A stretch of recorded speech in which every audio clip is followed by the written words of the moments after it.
Assalamualaikum warahmatullahi wabarakatuh. Pemirsa, dimanapun saja Anda berada, selamat berjumpa kembali dengan channel Insan Dongeng. Pada malam ini, saya Bang Elgi akan melanjutkan kembali roman klasik Karena Mentua bagian ke-9. Selamat mendengarkan. Kawan-kawannya tercengang sekalian sambil menurutkan dia dengan matanya. Timbul sangka dalam hati masing-masing kalau malah Adil menerima kabar buruk. Kematian? Entah, tak seorang jua yang tahu dan tak seorang jua pun yang berani bertanya-tanya ketika itu. Malam itu dilalui mereka itu dengan hati gelisah pula.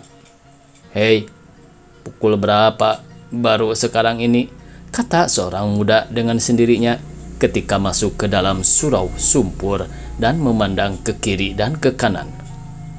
Lengang benar surau ini, seorang pun tiada kelihatan. Ia melayangkan mata pula berkeliling. Ada kiranya itu ada orang, ya mujur dia, Paki Harun. Dengan langkah yang agak cepat dan riang, orang muda itu menuju kepada seorang laki-laki yang berdiri di sisi jendela dan melihat keluar dengan tenang.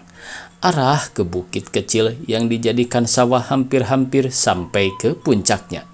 Ia berlagu kasidah dengan perlahan-lahan antara kedengaran dengan tiada, seolah-olah lagu itu hanya untuk telinganya saja.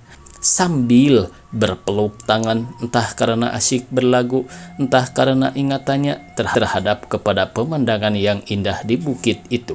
Paki Harun tiada tahu bahwa ada orang tegak di belakangnya, melainkan ketika terasa olehnya sebuah tangan terletak di atas bahunya, barulah ia menoleh ke belakang dengan tenang dan tiada terkejut sedikit jua. "Oh," katanya seraya tersenyum dan menguraikan peluk tangannya. "Engkau ini Taib, bilang kau dari Padang?" "Dari Bengkulu," kata Taib membetulkan perkataan orang yang bertanya itu. "Baru 3 hari aku tidak di Padang lagi, sudah pindah ke Bengkulu." "Oh, begitu?" "Ya, sudah 2 tahun membuka toko sendiri di sana." Bosan awak tinggal di kampung, lengang benar." "Baru 3 hari engkau di sini sudah mengatakan bosan, konon bertahun-tahun, bahkan selama bumi terkembang. Ya, tentu saja terasa lengang bagimu, sebab engkau sudah biasa tinggal di negeri ramai." "Bukan itu saja," kata Taib dengan congkak. "Pemandangan dan perasaan pun tidak bertukar-tukar di sini. Tempat melepaskan hati tiada ada. Cuma-cuma saja diangkut pakaian pulang, tak dapat dipakai. Lihatlah kain sarungku ini." Ia meraba kain sarung Samarinda yang dipakainya. "Baru sekali ini kupakai sudah kotor kena lumpur. Semahal ini harganya. Dan lihat pula bajuku. Sungguh buruk negeri ini. Bajuku pun kena lecah juga." Maka dijentik-jentiknya lengan baju Gabaradinnya sambil mengerutkan mukanya.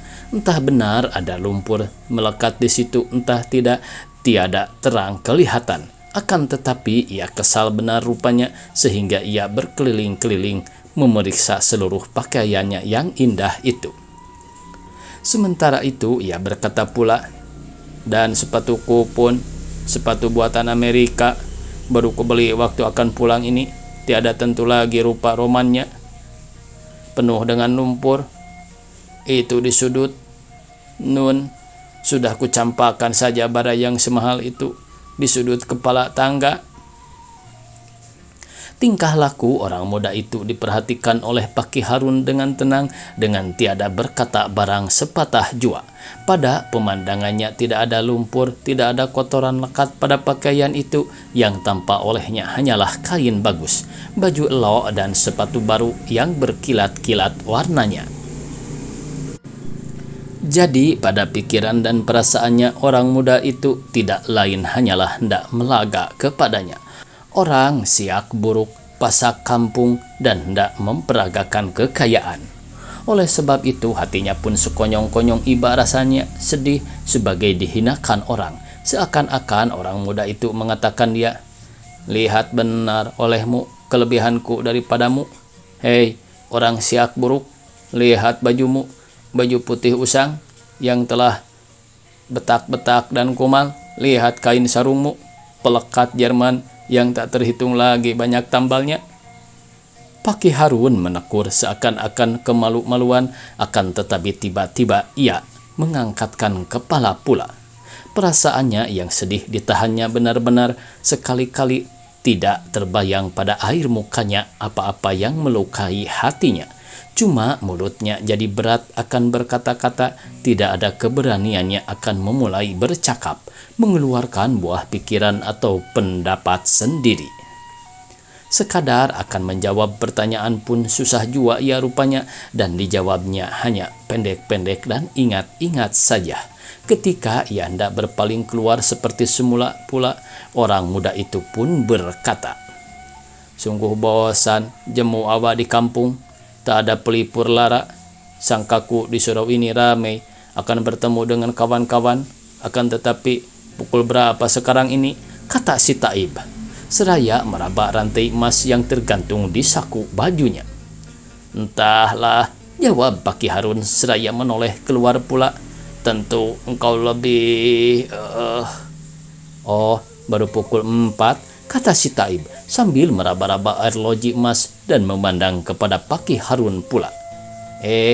Paki, aku hendak bertanya sedikit, penting benar. Kemarin aku bertemu dengan si Rasul." Tenang benar pandang Paki ke bukit itu. "Ada apa di sana?" "Tidak apa-apa," kata Paki Rasul kepada si Taib. "Kalau ada apa-apa, mengapa sejak tadi?" Paki berdiri di sini dan memandang ke situ.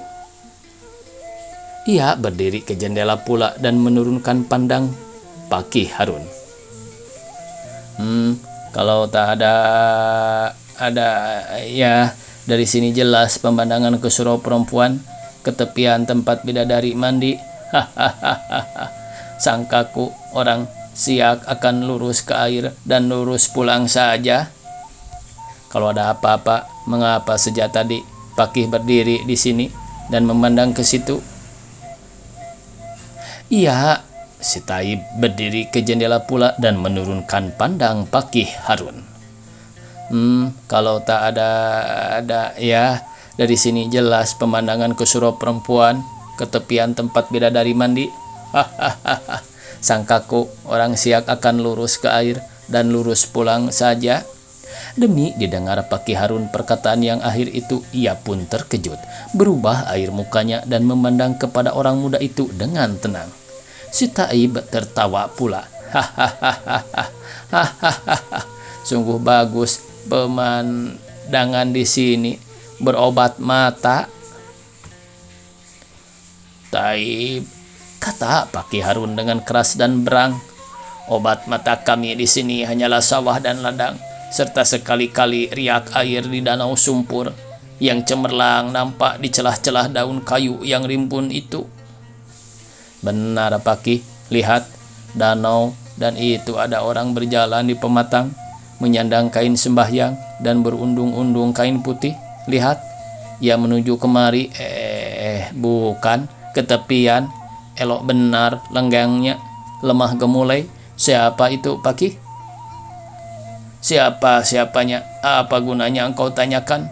jawab Paki Harun dengan agak kasar, sebab hatinya bertambah panas. "Tak usah engkau tanya-tanyakan anak istri orang, mentang-mentang..." Si Taib tertawa jua, bertambah keras dan gembira, sedang matanya tiada lepas lagi daripada memandangi perempuan yang makin lama makin dekat itu. Bentuk badannya liuk dan lemah gemulai, langkahnya bertambah jelas kelihatannya. Hati si Taib berdebar-debar, nafsunya timbul dan berahinya terbit dengan tiba-tiba. Kalau itu dia, ya boleh jadi. Istimewa pula ketika perempuan itu sudah tiba di tepian yang jelas tampak dari jendela itu. Dan ketika ia menanggalkan undung-undungnya sehingga kelihatan wajahnya yang bulat seperti bulan penuh, maka perasaan orang muda itu pun tiada terperikan lagi. Mulutnya terenganga dan matanya terbelalak. Dengan tak berasa malu sedikit jua ia pun berseru agak keras, "Wah, wah, wah, niscaya itulah dia, bagus benar parasnya, laksana bidadari pergi mandi. Tetapi siapa itu Paki? Siapa itu?" kata si Taib kepada Paki Harun. Ketika itu Paki Harun sudah berpaling ke belakang ke dalam surau dan berkata di dalam hatinya, "Mata keranjang, mentang-mentang awak kaya, bini orang ditanya-tanyakan." Dan perkataan itu disambungnya dengan keras, "Hei, hari telah lewat, waktu asar datang sudah." Paki, siapa itu?" kata si Taib seraya menjulurkan kepala jauh keluar jendela, supaya perempuan itu nyata benar tanpa olehnya. Tetapi pertanyaannya itu tiada terjawab. Ia menoleh ke tempat Paki Harun berdiri tadi itu dan ke belakang. Dengan karena Allah, Paki," ujarnya pula sambil berjalan mendapatkan orang itu. "Dengan karena Allah, katakanlah siapa itu," kata si Taib. Paki Harun tegak berdiri dan memandang kepada orang muda itu tenang-tenang. Sejurus di antaranya ia pun berkata dengan sabar. Sekali-kali tiada terbayang pada mukanya, mengkal hatinya. Ujarnya, "Siapa yang kau tanyakan?" "Orang itu, Paki." "Banyak orang di sini, yang mana?" "Jangan berkelakar jua, Paki, sudah gaharu cendana pula." "Siapa yang begitu?" sahut Paki Harun dengan senyum masam. "Daripada gerakmu, caramu berkata itu nyata kepadaku bahwa engkau kenal akan dia. Apalagi kita sama-sama anak sini. Tentu kita sama-sama tahu akan orang sekampung kita," kata Paki Harun kepada si Taib. "Benar, tapi perempuan itu baru sekali ini tanpa olehku. Cuma aku kemarin, tapi engkau tahu kan, aku ini boleh dikatakan besar di rantau orang. Pulang hanya sekali 6 bulan, selekas-lekasnya." Paki Harun berdiam diri di dalam hatinya. "Ya, engkau pulang sekali 6 bulan akan memperlihatkan kekayaanmu dan hendak merampas anak istri orang. 3 orang bini belum cukup lagi padamu. Sekalian orang yang agak low parasnya, hendak kau gaduh. Kau..." Paki," kata si Taib memutuskan pikirannya dengan gelisah. "Katakan lekas, aku tidak berniat apa-apa, hanya sekadar hendak tahu saja siapa perempuan yang jelita itu." Dan ia pun bergerak hendak menengok ke jendela pula. "Kalau hanya sekadar hendak tahu saja," kata Paki Harun dengan cepat, serta menahan orang muda itu sebab ia takut kalau kelakuan si Taib itu kelihatan oleh orang lain, namanya dan nama surau itu akan jadi aib, seolah-olah di situ tempat orang-orang mengintai-ngintaikan perempuan. "Nah, boleh kukatakan, Ramalah namanya." "Oh, benar kiranya itu Ramalah. Kata si Taib dengan riang. "Anak Maguna di kaki bukit, bukan?" "Apa kataku tadi? Engkau bertanya tahu?" "Sebenarnya itulah yang hendak kutanyakan tadi. Itulah yang penting ku ketahui, Paki. Sebab kemarin aku mendengar kabar dari kawan-kawan, si Rasul tergila-gila kepadanya." Tiba-tiba ia berdiam diri seraya menundukkan kepalanya seakan-akan kemalu-maluan. Sejurus antaranya ia pun berkata pula dengan perlahan-lahan, sebagai tak menaruh maksud apa-apa, "Kalau benar itu anak Maguna, bukan sedikit perubahannya. Dahulu tidak seelok itu parasnya, tetapi sekarang sudah bertambah elok, bertambah jelita, dan bertambah..." "Ya," kata Paki Harun dengan cepat-cepat, "sebab badannya sehat dan ia kuat berusaha bekerja." "Bekerja apa?" sahut si Taib kepada Paki Harun. Bersambung. Billahi taufiq wal hidayah. Wassalamualaikum warahmatullahi wabarakatuh.